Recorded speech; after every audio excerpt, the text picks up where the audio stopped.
जय हिंद दोस्तों, आप सभी का एक बार फिर से मेरे चैनल पर स्वागत है। आज हम लोग गरीबी अध्याय के पार्ट 2 के बारे में अध्ययन करने वाले हैं। लोग इसमें भारत में गरीबी के निर्धारण का क्या इतिहास रहा है, कौन सी समितियां बनी है और कब बनी है, उसके बारे में अध्ययन करेंगे लोग। ठीक है ना। देखिए, इसको याद करने का मेरे पास एक बहुत ही बेहतरीन ट्रिक है। उस ट्रिक से आप लोग जो है ना, इस पूरे इतिहास जितना भी समितियां बनी है उन सब बहुत ही आसानी तरीके से याद करिएगा। आपको इस व्यक्ति पर बस ध्यान देना है। जो व्यक्ति है ना, बुजुर्ग जो व्यक्ति है, इस पर ध्यान देना है। आपको सारी समितियाँ याद हो जाएंगी। सबसे पहली जो हमारी समिति थी वो थी बुजुर्ग आदमी। बुजुर्ग आदमी को हम लोग क्या कहते हैं? दादा कहते हैं। तो इसे इस बुजुर्ग से लिंक करके याद करेंगे हम लोग, क्या? दादा भाई नेहरू जी।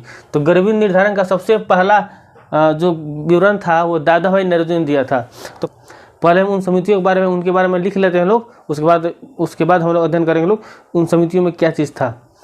तो सबसे पहला क्या था हमारा? दादा भाई नेहरू जी।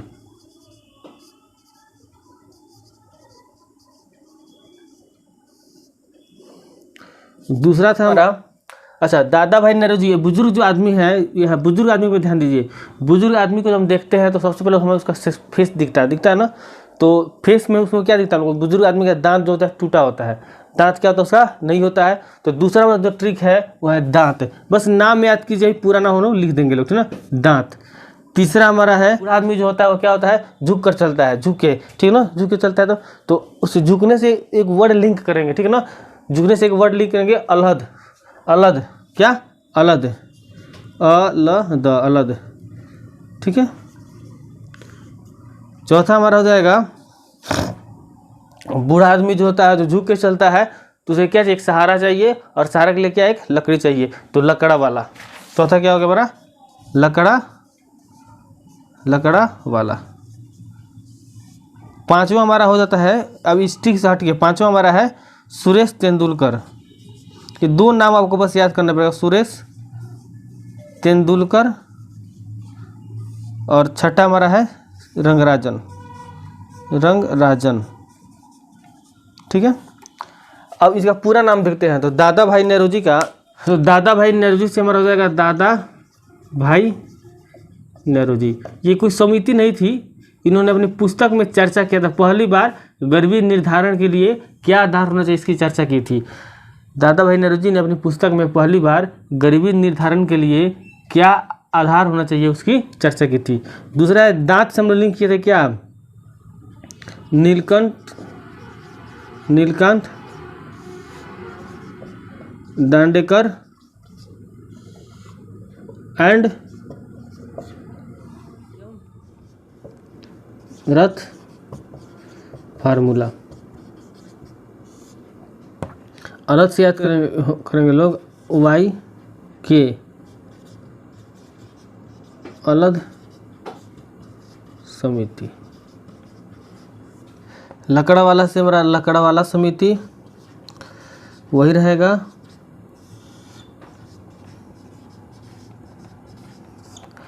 सुरेश तेंदुलकर से सुरेश तेंदुलकर समिति। रंगराजन से सी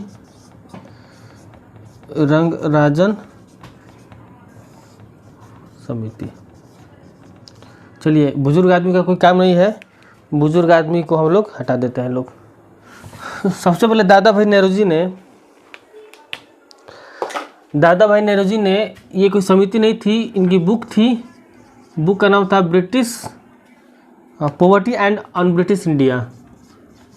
poverty and un British India. इसमें उन्होंने गरीबी निर्धारण की बात की थी और कहा था कि गरीबी निर्धारण का जो आधार होना चाहिए, आधार वो मूलभूत क्या होनी चाहिए? आवश्यकता होनी चाहिए, मूलभूत ज़रूरतें। तो मैंने बताया था मूलभूत ज़रूरतें क्या थी? 5 थी, रोटी कपड़ा मकान, शिक्षा और स्वास्थ्य, ठीक है ना। तो दादा भाई नेहरू जी ने इसी की बात की थी सबसे पहले। कोई समिति नहीं थी, उन्होंने अपनी पुस्तक में इसकी बात की थी। अब Neelkanth Dandekar and BM Rath formula, इन्होंने आधार दिया था कैलोरी मान को आधार दिया था। और सबसे बड़ी बात, इसको याद करने का तरीका है, दांत है, दांत यानी मुख से भोजन करते हैं, कैलोरी लेते हैं, तो कैलोरी मान, ठीक है। आधार कैलोरी मान को दिया था और इन्होंने कहा था कि शहरी या ग्रामीण, शहरी या ग्रामीण, शहरी प्लस ग्रामीण दोनों के लिए कितना होना चाहिए, 2250 कैलोरी मान होना चाहिए। मतलब जो 2250, चाहे वो शहर में रहे या गांव में रहे, अगर वो 2250 कैलोरी ऊर्जा नहीं ले रहा है प्रतिदिन, भोजन नहीं ग्रहण कर रहा है, तो क्या वो गरीब है। वाई के अलग समिति ने कहा था कि इन्होंने भी आधार जो दिया था उन्होंने कैलोरी मान को ही दिया था। वाई के अलग समिति आधार, लेकिन उन्होंने कहा था शहरी क्षेत्रों में 2100 और ग्रामीण क्षेत्रों में 2400 होना चाहिए। वाई के अलग समिति का जो गठन हुआ था वो 1979 में हुआ था, ठीक है, 1979। और इन नीलकंठ का गठन हुआ था, नीलकंठ दांडेकर का 1973 में।